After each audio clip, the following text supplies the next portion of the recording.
Welcome to Miles Ahead, the Canadian Points Podcast, brought to you by FrugalFlyer.ca, where we talk about all things miles and points, a hobby that allows us to travel all over the world in style and on a budget. This episode will cover all the recent points and miles news, along with some questions from you, our loyal listeners. Remember that you can always skip around the episode using the links in the show notes, and please leave a rating or review wherever you're listening or watching. Give us some thumbs, give us some stars, and as per usual, I'm joined by my regular co-hosts, Josh and Jeff. Yeah, thanks for having us, Danny. Yeah, good to be back. Yes, lots of news to talk about, and probably the most prevalent news that happened about mid-June is that Qatar Airways Privilege Club is becoming significantly more restrictive. Josh, what is the scoop here? Yeah, it's very interesting to see what they've done, and it undoubtedly has a wide-reaching impact to any Canadians who are involved with the Avios program. So as of June 15th, Qatar Airways Privilege Club members can now only book award flights for themselves and others who they add to either what is called My List, which is a max of 4 people, or Family and Friends, which is a max of 6 people. The thing is, this feature is not available by default, which kind of throws a bit of a wrench in the plan. So you actually have to activate this feature, and it's done so by ensuring your Qatar Airways Privilege Club account is at least 30 days old, and you must either credit a cash fare flight to Qatar Airways Privilege Club, so you'll have to fly a eligible Oneworld flight and credit it to Qatar, or earn points on a co-branded credit card. So that second one is obviously a lot less relevant for Canadians because there are no co-branded Qatar Airways credit cards in Canada or really easily accessible ones in the United States for those of us who access to that market. So there's a bit of a barrier now if you're looking to fly with, pretty much anyone more than yourself, because you need to have access to these features. So in addition to that, apparently those who join that friends and family list, which has that maximum of 6 people, they can't actually have a Privilege Club account already per the terms and conditions, but you can add people to My List that do already have a Qatar Airways Privilege Club account. So it's a little confusing. It took a few read-throughs and a few Reddit threads for me to really understand what was going on here. We will have an article on the site that we'll link to, so keep an eye out for that in the show notes. So what's interesting here is this doesn't impact solo travelers, so that's good. If you do find yourself flying by yourself, nothing has changed. Obviously, this negatively impacts those who are traveling as 2 or more. The change effectively, looks to limit miles and points brokers with bookings. So, in some ways, it's probably a positive change for the average member, as it might result in a bit more availability and a bit less desirable bookings being taken by brokers. But obviously it's an inconvenience for those who just aren't eligible right now. Like I'm not eligible based on this requirement for my account, and I recently booked something using Qatar Airways Avios a month ago that I wouldn't have been able to book now. So it's thrown a bit of a wrench in my travel plans. I'll be looking to fly an eligible Oneworld flight in the near future and credit it to Qatar Airways Avios for myself and my P2. But just be prepared, be aware, have a plan if you're a Qatar Airways Avios user or future user, and understand now before you go to try to redeem in a month and realize that it's not possible anymore. So unfortunate change. I get what they're trying to do, but it's definitely negative until you're able to activate those features, and then it's kind of back to normal. Yeah, it's not completely restrictive though. Like you do still have the opportunity to move your Avios to that other person that you want to book with, and then they would just book their own flight. I know for Air Canada, I've linked bookings many a time, and it's basically the same as being on the same booking. They kind of treat any irregular operations or any flight changes as if they were a connected booking. I would imagine Qatar would have a similar system. It would surprise me if they didn't, but I've never had the need to do that before. The way that you would move your Avios very inexpensively from, let's say, player one to player two, or even beyond that, is by first converting all of your Avios into Finnair points. And then once you've converted your Avios into Finnair miles or Finnair Avios, then it only costs you 10 euros to send. It's a very high number of Avios. I want to say it's like at least $250,000 a day, or 250,000 Avios per day. It could be up to 100,000, but I think it's less than that for only 10 euros. And then that, of course, would allow your other companion who's flying with you to have however many Avios they need in Finnair to then transfer onto Qatar Avios.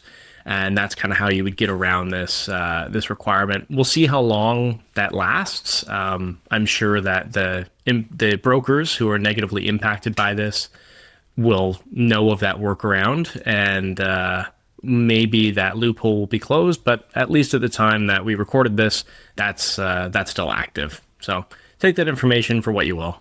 Finnair just got a lot more popular with a lot of people. Yeah. You know? To say the least. Finnair's got a new revenue stream from chain 10 from euros at a time. Avios transfers. Yeah. Exactly. All right. The next piece of news we have, staying in the Oneworld ecosphere, is about Alaska Airlines. Jeff, what is going on with Alaska? Yeah, so Alaska is increasing their partner award booking fee. This will be going into effect and is in effect as of July 1st.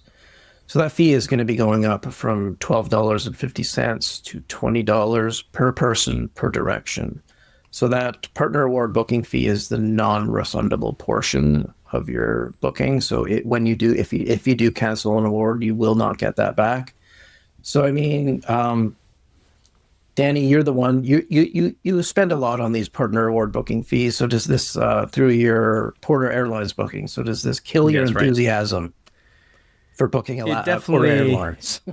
It definitely doesn't kill my enthusiasm in booking Porter Airlines. However, what it does do is greatly increase my enthusiasm in having the Alaska Atmos Summit Visa card issued by Bank of America in the US. So it's the only card that when you have it, you don't have to pay the partner award booking fee.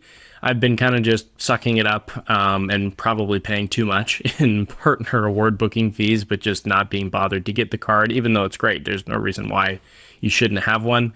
But this is officially time now.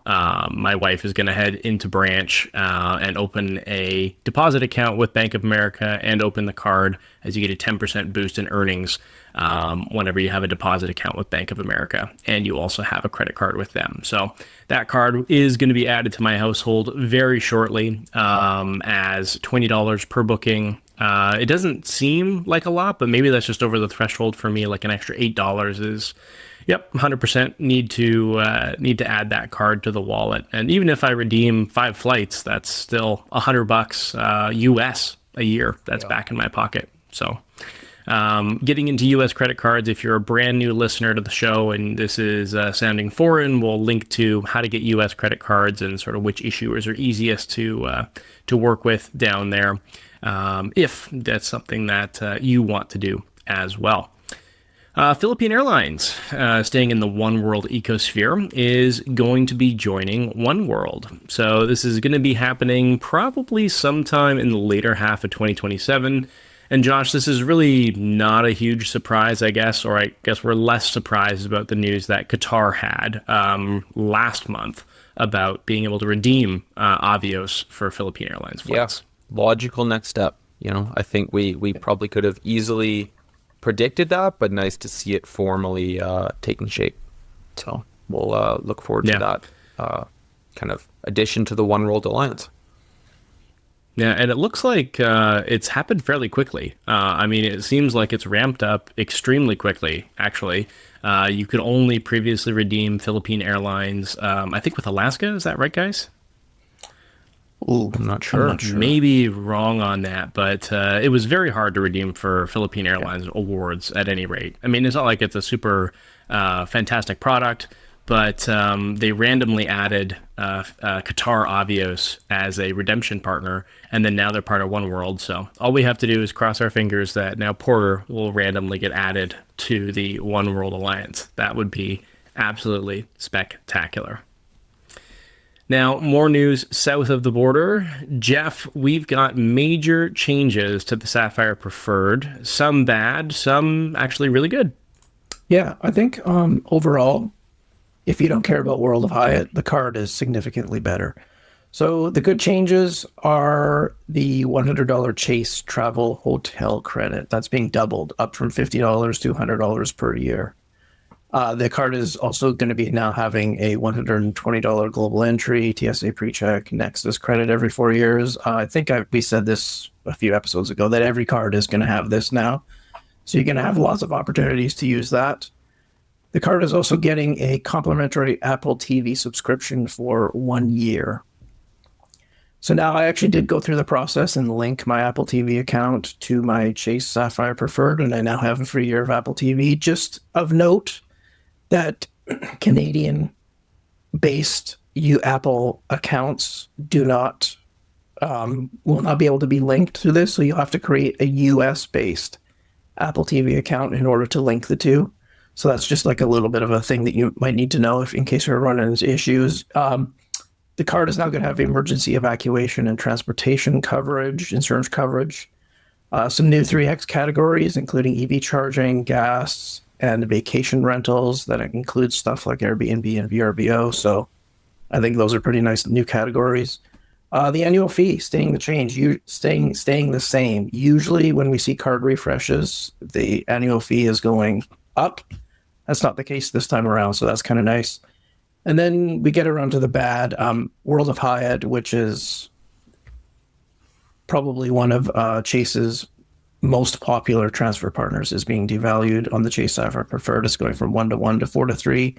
So a huge nerf there. I think it completely, if you're just had the Sapphire Preferred, in order to earn World of Hyatt points, the card is now obliterated. It's now useless, in my opinion, especially coming on the heels of the massive devaluation that we saw from World of Hyatt last month, where they raised award pricing for some of their top properties for like up to 60%. So really bad news if you like Hyatt. And the 10% anniversary bonus benefit is being eliminated. This is pretty minor. It amounted to very few points over the course of the year, so not a big deal.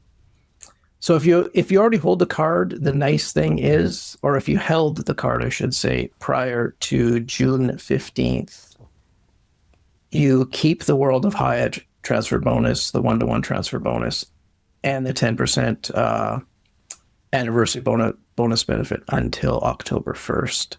If you apply for the card afterwards, you now just have 4-to-3 Hyatt and no 10% bonus benefit. So good and bad. I think the card's now way better if you don't care about Hyatt. If you do care about Hyatt, you're going to have to look to the Sapphire Preferred, or Sapphire Reserve card, I should say, which I think is $800 US. So it's pretty steep. It's too bad because all of Chase's transfer partners up until this point were always 1-to-1, and it's kind of strange now that they've broken away from that. That was kind of like the one thing that Chase kind of, hung their hat on, I would say. So too bad, but it's the way it goes. Yeah. Hyatt was already kind of a niche program for many Canadians, and that $800 Sapphire Reserve makes it even more niche. I will say that for Canadians, I think the Sapphire Reserve credits are a lot easier to use than something like the Amex Platinum. Kieran wrote, I think, an excellent article. Is that right, Josh? It's already out. Should be on the website. Yeah, we'll link it in the show notes. Yeah. He got a lot of value out of the credits, surprisingly. It can be hard with U.S. cards in Canada. Yeah. But no, when I think about the credits, just even off the top of my head, you've got $300 in easy-to-use travel credit. That's just literally, you can pay a toll road bill, and it'll count as travel. Gas even will count as travel in some cases for that. You also have $300 a year in StubHub credits. So if you like to go to live events, there's $600 US that comes off the annual fee right away. And then you also have a few dining credits that you might not be traveling to the US right now, but even if you do, you're pretty much breaking even on the card just with that. Never mind some Lyft credits as well that you might be able to make use of in Canada. So I think overall, the Sapphire Preferred, just like Jeff said, is pretty dead if you're looking for Hyatt. But if you're not interested in Hyatt, Sapphire Preferred, new 3x earning on vacation homes, that's actually a pretty solid 3x category. Oh, and then I wanted to add also that I already used my $100 hotel credit. It was remarkably easy to use now that it's $100 rather than $50.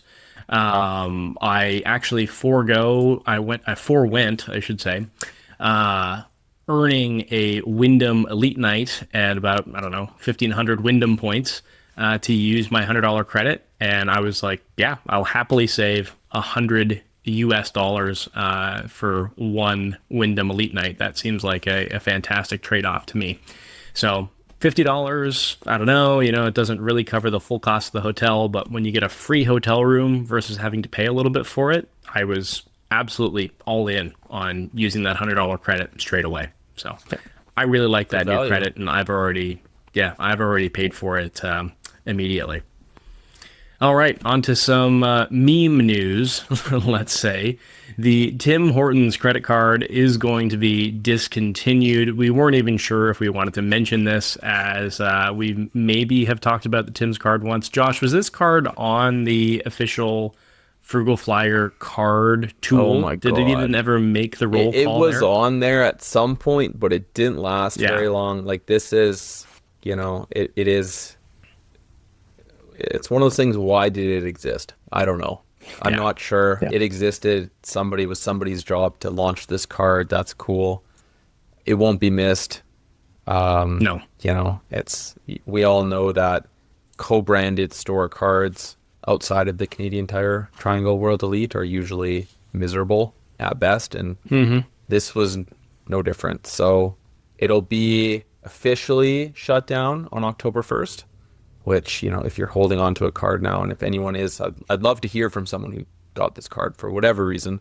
If you are an eligible card holder, you will be transitioned to a Neo World Mastercard with no annual fee, but not a huge loss to the market. If I never heard about the card in the first place, let alone that it doesn't exist, my life wouldn't be any different today. So... No. However, we must mourn the loss of the largest multiplier in Canada.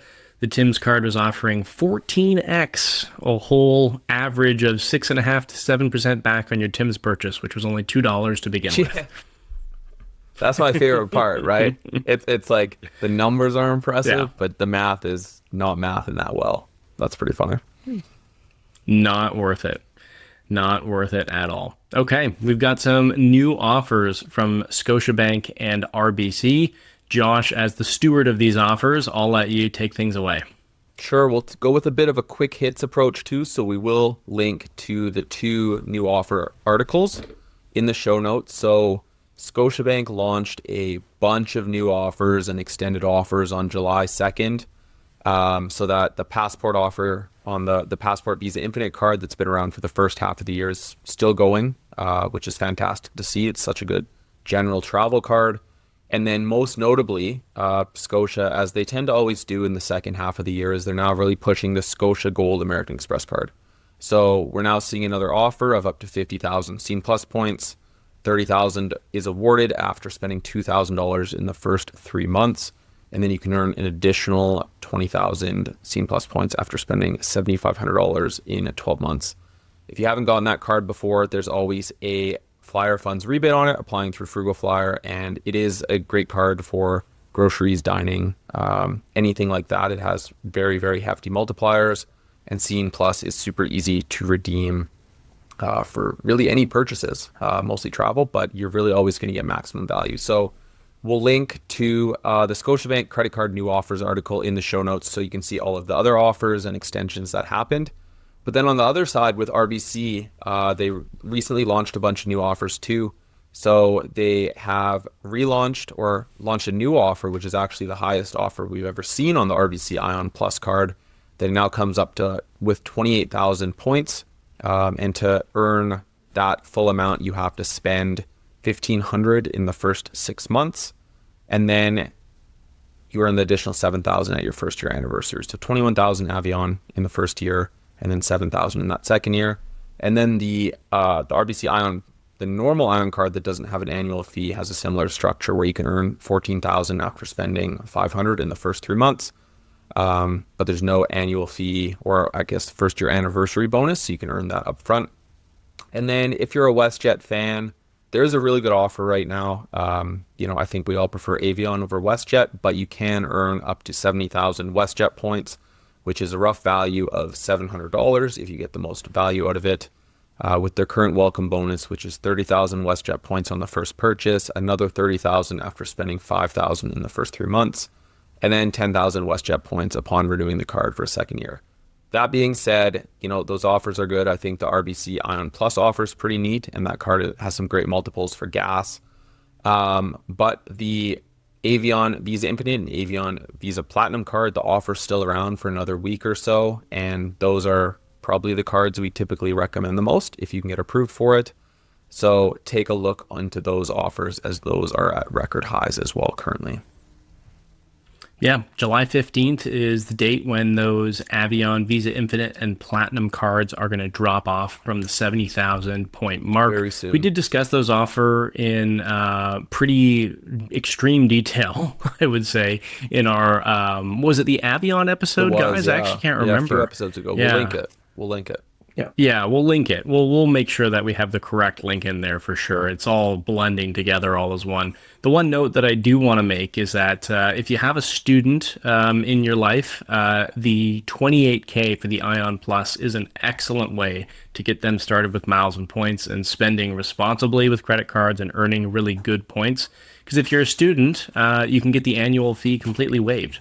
So not much point in going for the Ion for 14K when you can basically have the exact same amount of, well, not the exact same amount of spending, but for just spending an extra $1,000, which I'm sure you can square away in 6 months. It's very easy to spend $1,500 in 6 months. You get 28,000 Avion points, and that's enough to take you like round trip economy from Toronto to Dublin if you upgrade your card to the Visa Infinite or the Visa Platinum, and then transfer your points to RBC or to transfer your points to British Airways Avios. So an excellent opportunity to get anybody who is a student in your life going with miles and points. Speaking of more miles and points, gold upgrade offers from the Cobalt have been floating around. They seem to be targeted. There's no landing page like we've typically seen in the past, where almost anybody who had a Cobalt card could apply for an upgrade, which is basically just choosing to take the gold over the Cobalt. This offer does expire July 28th, at least for the current round that we have. So the bonus is structured. If you spend $5,000 within the first 3 months, you're going to get 60,000 membership rewards. And then you have to make another purchase between month 15 and 17 to get the extra 10,000. So a total of 70,000 membership rewards, and in short order as well. You probably have to do the math. Over the long term, the gold is not going to earn as many points as the Cobalt very, very easily. The play here would be is if you have a 2-player household or a 3-player household, and you can have somebody else keep a Cobalt while you upgrade yours. Authorized users, of course, are free on the Cobalt. So as long as you would have access to those points that you're earning as an authorized user, you give up your Cobalt for the gold and get that massive upgrade offer. I would highly recommend doing that. But if you have to apply for another Cobalt, make sure that you apply for the Cobalt before you accept the upgrade. It would be terrible if you upgraded your gold, you upgraded your Cobalt, you got a gold, and then Amex said, nope, no more credit for you. Amex Canada has been very stingy. When I first got into this hobby, they would approve people for like $500 limits, $1,000 limits even, I've heard. They would approve you for as many cards as you wanted almost. It is not the case now. So if you haven't applied for an Amex Canada card in a while, don't assume that you're automatically going to get it. They've been targeting, well, I don't want to say targeting. They've been cracking down on folks like us that are maximizers. So it seems to me that Amex Canada is looking at people that are using the Cobalt well and saying, you're unprofitable. Here's a very generous upgrade offer for you to get rid of that card and take something that is less expensive for us in the long term. So make sure that your family members don't accidentally upgrade to the gold and then can't get the Cobalt from there again. Anything else to add on that one, guys? Nope. That's exactly how I read it. Is they're trying to push people away from Cobalt to Gold. It's a great offer if you can get it. Yeah. But don't lose your Cobalt if you don't have to, because it's so valuable, and who knows what will happen in the future to that card. So yeah, I actually did one of these upgrade offers. I'm going to say maybe a year or two ago now, and it was a similar offer. I don't remember exactly what it was, but yeah, definitely worth doing for that large chunk of points. And because you have to keep it for another year if you want those extra 10,000 points, I actually have had some luck calling in and asking for a retention offer on the card, and usually they will offer around 10,000 points as a retention offer for the card, which kind of helps offset some of that annual fee and maybe makes it a bit easier for you to want to keep the card for a second year to earn those additional 10,000 points. Yeah, that's a good tip. Doesn't hurt to ask. Why not? Right. Yeah. And then, of course, remembering, even though the gold has a $250 annual fee, that $100 travel credit is quite easy to deploy using some helpful tricks and tips. All right. So some news about fuel surcharges. Earlier in the year, we were talking quite a lot about these going up. Josh, it now looks like we finally got some good news in this regard. Yeah, I'm surprised. It's what goes up in this hobby doesn't tend to come down at all, if ever, or as easily. But it's fantastic to see. It gives me hope, and I'm glad that there's a level of fairness, I guess you could say, from a consumer standpoint. So Porter Airlines specifically has announced that they are cutting fuel charges on award bookings by 50%. So they did increase it. Obviously, in the past, they did add a $40 per person per direction fuel surcharge with everything going on. It's now going down to $20. So we're not back to zero. We're not back to where we started, but this is a huge cut. I think it's fantastic, and it shows, yes, there's monetary savings there for consumers, but for me, it also shows goodwill, which is almost more valuable for a brand like this. So great to see. Hopefully we see it eventually trend back down, but we're heading in the right direction. So while we're seeing, a big drop dollar-wise in Canada with Porter Airlines, Cathay Pacific has also announced that fuel charges will be going down as of July 1st by about 15%. So what you can expect to see that discount, it will vary by region and route, but Cathay Pacific has been adjusting more in real time with what we've seen with fuel surcharges. So a bit of a different approach than Porter just adding that flat fee right up front. But it's still good. It's good to see it go down. Again, it shows that there's some hope out there. I think as consumers, things go up and things don't go back down in many aspects of life, as unfortunate as it is. Yeah. So while it might not be, life-changing, it shows me that they are monitoring the situation and they are putting a little bit of care into it, which is great to see. Yeah, totally. If only Air France would lower their surcharges now. Yeah. We finally got one-to-one transfers That's the one from we Amex need. Canada. I know. I just helped somebody book a trip home from Barcelona, and it was a $500 USD fuel brutal. surcharge, Barcelona, Paris, and then back to New York City. So not too bad if you're paying in US dollars, but with the current exchange rates, that's like It's a lot of money. $800 CAD. Yeah. That is like Virgin Atlantic level of fuel surcharges. I think it actually might be cheaper booking it through Virgin Atlantic if you It honestly might be getting right to that point. Yeah, which is insane to think. Yeah. Now, granted, we do have to have Virgin Atlantic miles. I'm sure we've talked about that at some point in the past. We're not going to get into it here. If you want to submit a question of the month, it's an excellent segue into the question of the month segment. So our first question of the month is actually a correction. Steve, I have to thank you for this. You sent me a DM on Instagram. You said that the RBC Avion episode has a mistake. I said that you cannot pay only 7,500 Avion points on the fixed award redemption chart to fly between New York City and Toronto. And in fact, you can. So I interpreted the award chart that you must be within the same country. The neighboring states / provinces I thought would be trumped by the fact that a country was separating those two, but that is not the case. So if you are in Ontario, you can fly to New York. If you're in Quebec, you could probably fly to Maine if there's any routes that actually service that. I don't know off the top of my head. However, that is an excellent question from Steve, and we greatly appreciate that. The next thing that we have is a question from Matthew on the podcast forum. Matthew came across a post on Reddit. This is a little bit old news by the time that we're getting to this here. I think the majority of this fanfare has died down a little bit, but what we're getting to is an executive order on ITINs. So basically what's going on here is that there's an executive order signed that says the use of individual taxpayer identification numbers, or ITINs, what we all use to get U.S. credit products as frugal flyers.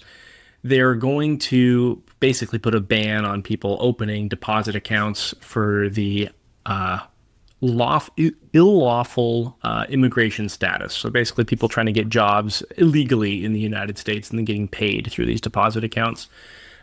Reed has the feedback that it's hard to say what's going to happen from this, but the most likely outcome is probably nothing. On the other hand, if this was enforced, the people in our hobby would probably be affected with their bank accounts rather than credit cards. As I briefly stated, credit cards don't really allow you to get paid, and it seems like the majority of the target here is to stop people from opening a bank account with an ITIN, which would then allow direct deposit and everything else to happen for U.S. employers. So the only actionable thing which Reed recommends is to not rely on one bank account in the U.S. You want to have multiple open, even a credit union. Jeff, you actually have a bank account open at a credit union just across the border.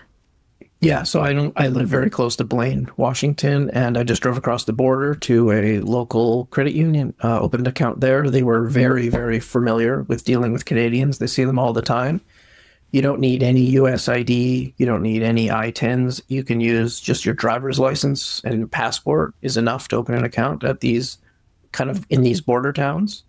So if you're able to do that, I highly recommend doing that, at least having that secondary option. I know a lot of people like to open an online account with one of the big banks that have or some of the Canadian banks that have a presence in the US, and that's a good option. But I've had absolutely no issues using these local credit unions. I think actually they're better than these big banks because you can actually go and see someone in person and get everything approved without having to, submit documents online. So good option if you're able to do it. Yeah, excellent resource there. All right, Stephen has a question from the podcast forum. He says, in your opinion, which airline program is more valuable? British Airways Avios or Cathay Pacific Asia Miles? He's not currently participating in any Oneworld loyalty programs, so I'm trying to decide which one I should invest in. In theory, I just create accounts for both. However, I already have Aeroplan and Flying Blue, and I don't want to spread out my points across too many programs. There's also only so much money that I can spend. Thank you for all the amazing content you guys have put out. I have learned so much. Well, Josh, let's get your take on this first, as we haven't heard from you yet in the question of the month section. Absolutely. So first of all, I love the approach of definitely don't spread yourself too thin over many. So I have points sitting in programs I don't even want to talk about because life finds a way in this hobby. So I think that's a great approach to think a little critically. I love that you have Aeroplan and Flying Blue already. I think both of those are fantastic choices. When it comes to British Airways, Avios, or Cathay Pacific Asia Miles, for my situation, I've always favored Avios. And so the main reasons are I love that you can transfer them between all of the Avios partners, so Iberia, Finnair, Qatar Airways, sure I'm missing others as well, and British Airways, but there's a ton of flexibility there, being able to move those around freely, and in moving them around, you're never locked into that one program. You can move them to another program. And I love with Avios is there's just so many partner airlines that are bookable with it. I'm taking a flight recently, flying on Japan Airlines first class that was booked with Avios. I booked Japan Airlines business on Avios. I know Jeff's made some redemptions like that as well. And for me in Canada, especially with RBC, Avios is a lot easier to earn. So that kind of, the entire package there is really good. I do know if you're looking to fly on Cathay Pacific Metal, whether that's economy, business, or first class, typically it's easier to find availability through their own award program. So that might be something that kind of skews you towards that direction. But for me, Avios is the winner. What about you, Jeff? Yeah, I completely agree. Just the versatility of Avios points is invaluable in my opinion. Just being able to transfer between all the different airlines and then use those sweet spots within each airline is just really, really valuable. And as you said, Cathay Pacific is really only useful for booking Cathay Pacific, or if you have a very specific need of wanting to fly British Airways business class somewhere, you're generally going to find less taxes and fees through Cathay Pacific, but just overall, just a lot less flexibility with Cathay Pacific. So it's not a bad program. I flew on Cathay Pacific business class just by chance, and it was awesome. So if you really want to redeem for a flight to Hong Kong, it may be worth doing, but generally you're going to just have more options with British Airways Avios and just the Avios currency in general. Yeah, I think you guys have basically covered everything, except if you want to get to Asia and you don't want to have to plan a year out, definitely search and make sure that there are flights that you want that are available. But Cathay Pacific has considerably more availability for their own members, and they seem to be holding almost all of their availability for their own members. So the Neo Cathay Pacific co-branded credit card usually sits around, 60,000 points as a welcome bonus, Josh? It's pretty good. Gets you pretty much a lot of the distance there, to say the least. So totally. Nothing wrong with that. Totally. And then with the RBC cards, you can transfer 1-to-1 to Cathay Pacific. Now, Amex MR is 1-to-0.75. I think if you're trying to get to Asia, it's worth considering. If Asia isn't a major concern for you, and you can avoid flying British Airways, you don't have to do that tax savings redemption, I would agree. Just focusing on collecting RBC Avion to transfer to British Airways Avios is probably your best bet. All right, Mike from the podcast forum. I caught the deep dive episode in Avion the other day. Fantastic info as always, but I'm curious about the group's opinion on whether Amex MR or Avion would be more worthwhile going all in on. Is one's earn rate / redemption value better than the other? Okay. Gosh, I mean, both. Like, going all in on one versus the other, I don't think there's very many people that we know that choose just one versus the other.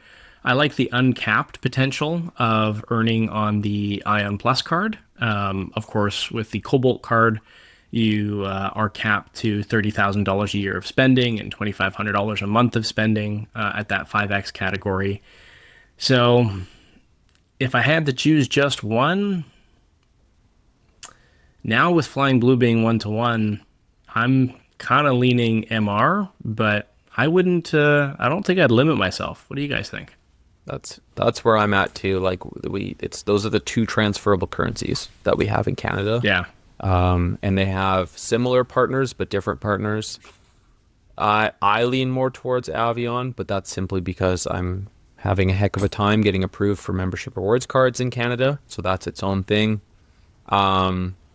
But I would get as much as you can in both and transfer them to the frequent flyer program of your choice. That would be my play. But if I had to truly pick and say I could get any cards that I needed, and it was, I would go with membership rewards. But I think it would be unfortunate to be a little narrow when these are the two arguably most powerful currencies in Canada. That's Jeff. Yeah. Jeff is 100% on board. Yep. Yeah. No. You're right. Yeah. I think the answer is membership rewards, just because you have the three alliances through membership rewards, and Avion is restricted to just Oneworld partners, which really limits things. Both excellent, but I think the answer is definitely MR. And I mean, Aeroplan is still just a very, very dominant program in Canada, and the only way to access it in Canada is through membership rewards in terms of transferable currencies. So from that standpoint, I think it's definitely MR, but the answer is both if you want to really maximize your options. Yeah, I've got my family spending on a Cobalt card primarily, and then if Amex isn't accepted, put it on the RBC card with the exception of gas. The Ion Plus, I should say, the RBC card.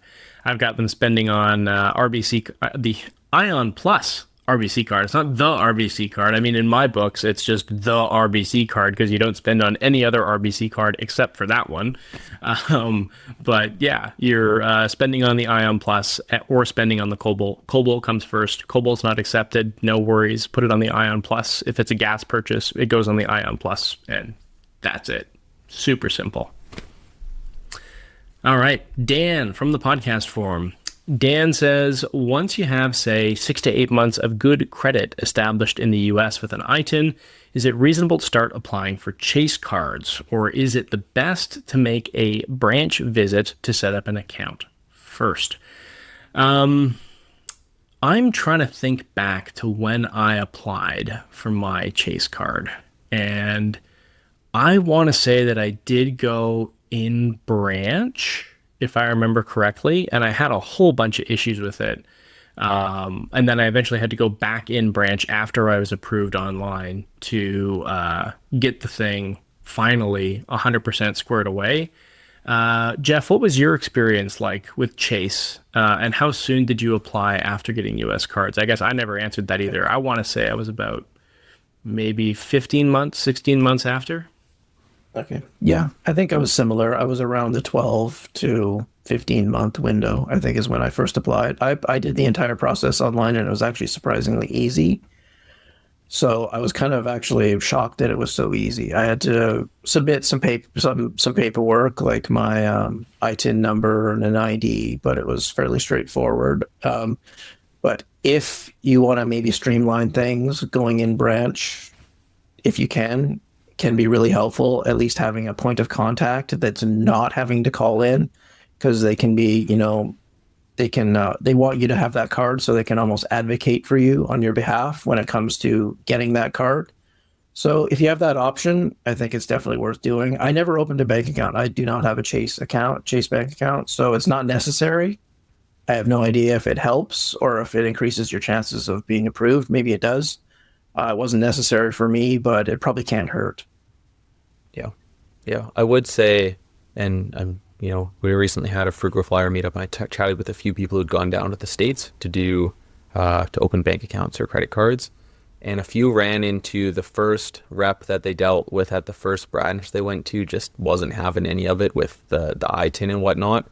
So just be prepared too that if you do go in person, you might need to visit 2 branches. Don't waste all day with someone who just doesn't care.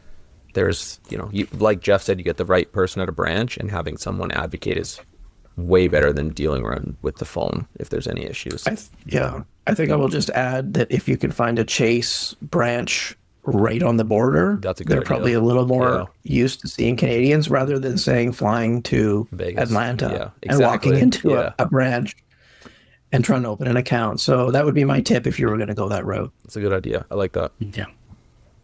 Yeah, and then I think we can actually circle back to the first question about ITINs and opening bank accounts with ITINs. We didn't really talk about that, but that could be some of the reason why people are recently experiencing a little bit of pushback. There could be some local branch managers that have decided they're not going to be duped, or they're not going to be the ones that cause this problem, or they don't want any issues for their branch. Maybe the manager's already on thin ice. Who knows? So I think that could be a potential negative thing that comes from this. So it's important to remember that you don't need to have that bank account, like Jeff said. I opened the bank account just because that was the common thing to do at the time. But if you're going to get a pushback using an ITIN to open a bank account because of this potential executive order, then maybe you just stick with your CIBC or BMO cross-border checking account and you just open a credit card, which doesn't really have any issues with this executive order that we've potentially seen come into play. Excellent. That is going to wrap up this episode of Miles Ahead. We thank you very much for tuning in and listening to us ramble on about the latest points and miles news. You hear from us again in about 2 weeks with a main event that we have yet to figure out, but I can guarantee you that it is going to be a banger. And once again, we would thank you very much for a review, a like, or any support that you can leave. It's all very much appreciated. Thanks, everybody, and we'll see you in the next one.